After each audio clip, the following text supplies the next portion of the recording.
Wow, minis can be expensive. But what if they were free? Hey everybody, my name is Matthew. I wanted to get a 3D printer. Sure, 3D printers can be expensive, but if you printed enough minis, then it would pay for itself. One week, RGM disappeared, and we needed somebody to run a game.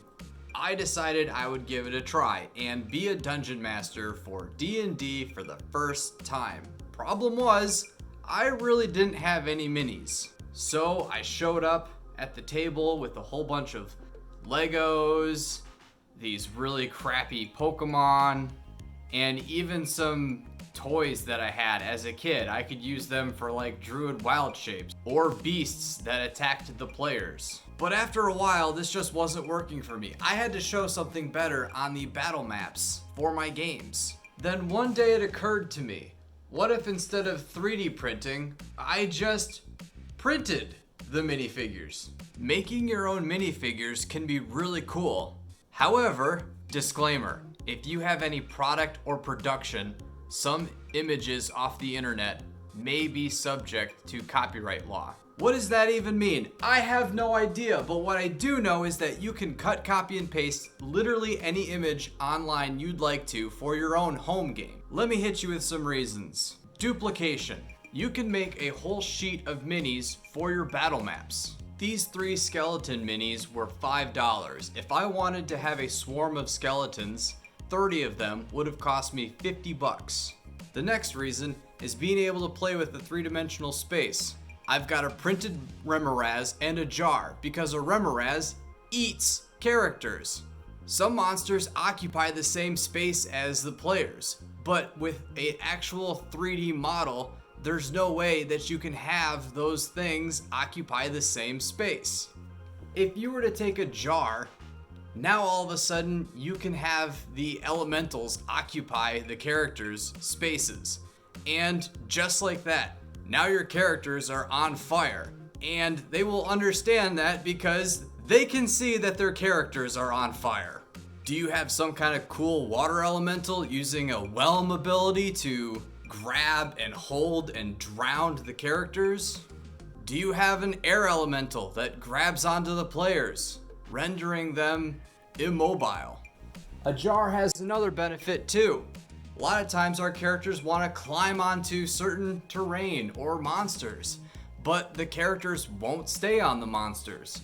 If you have a jar that has a top to it, guess what? Now the characters can actually just say, I climb up on the monster. And for terrain pieces, a lot of realistic looking trees don't have the ability to hold up minifigures. You can solve this with a cardboard tube and a sheet of paper. Sure, making trees like this isn't the most aesthetically pleasing. You think when the players look back on the session, they're gonna think to themselves, oh man, those trees look so stupid, being cardboard tubes with construction paper on top. No, they're gonna talk about how cool it was that everybody was up in the forest and they ambushed the undead horde that was passing by. The next reason is being able to manipulate these pictures. We all know that a Hydra gets more heads as the battle goes on, but with a 3D model, you can't add more heads. With a printout, you can do just that. And as the battle goes on, you can make the monster what you need it to be. Now, is this clever? Is this cool? Of course not. It's just something that you cannot do with a normal mini. And they're just normal pieces of paper. You can tear them up. The skeleton got his head kicked off. One of the skeleton loses an arm. Another one gets sliced in twain. You can rip them up. It is a very satisfying experience to tell your players to rip up the monster that they just killed. The next reason is storage. This is where it shines the most. 30 minis in a pencil box versus 30 of these printouts. You could put 1,000 of these things in there. You've got the jar with the sleeved monster. You can simply take that sleeve off and put it right into the box. Use the jar for something else and start building a collection of your sleeves. Remember I said you can print anything you want to? If you've got players that are too used to what the monsters look like in the book, you can print something that looks weird or bizarre to keep them guessing as to whatever it is. I mean, at this point, you should probably take all of your existing minis and throw them right in the garbage. Because obviously, these are just so much better. Do you want to use a one-of monster, but don't want to pay more than $100 for a minifigure for a monster that you're only going to use once in your entire campaign? I love our majestic queen, but unfortunately, I'm not going to pay more than $100 just to have her be a encounter once a campaign.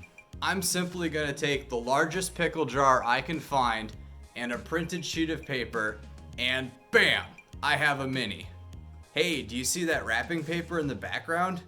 I wonder what that's about. Oh yeah, that's right. You can make your own maps with the 1-inch grid on the back of wrapping paper. You could draw on these maps, or you could even place your terrain pieces on them. Now, I'm not telling you to steal wrapping paper from your friends and family. I'm simply telling you that they won't notice that it's missing from year to year. I'm not trying to say that this is a great idea. I'm simply trying to say that this is something that you have in your tool belt. You could give this a try. Just consider it the next time you're looking at all these minifigures and going, wow, that might be expensive to buy all those. And I'm not even sure if I'd have the space for all of them. Thank you guys so very much for watching. Speaking of free things, subscribing is free. It'll help me get more treats for this cutie right here. We'll both appreciate it. But until next time, UGM.